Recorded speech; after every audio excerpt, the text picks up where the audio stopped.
के बाद मुरझाइल बाड़ काहे के जान सुखाइल बाड़ू। अरे का भइल बा का बताई हो। शादी के बाद मुरझाइल बाड़ू काहे के जान सुखाइल बाड़ू। हमसे बताओ जवन बतिया पूछिले।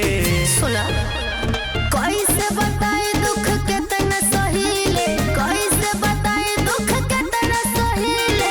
सैया धान से पलंग ना हिले, सैया धान से पलंग ना हिले। ये का कह दे रू हो।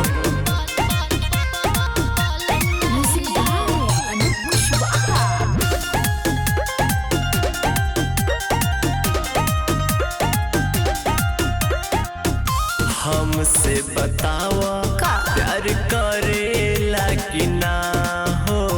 का बताई तोहरा परानी उहो मरेला कि ना हो।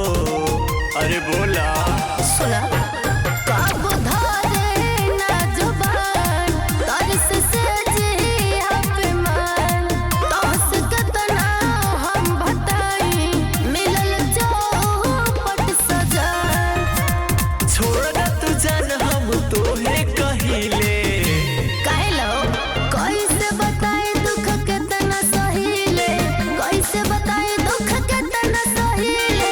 सैया धान से पलंग ना हिले, सैया धान से पलंग ना हिले। साला मौगे बकारे।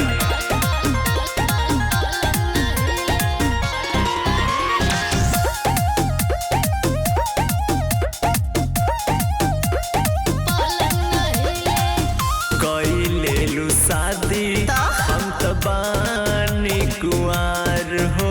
अच्छा प्यार नाही कैलू तू कैलू बेवपार हो। ऐसे ना बोला तब का बोली सुना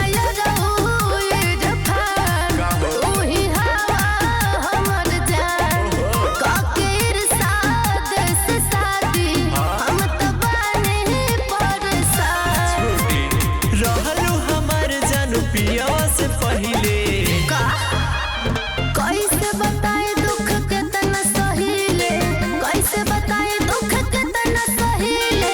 सैया धान से पलंग ना हिले, सैया धान से पलंग ना हिले।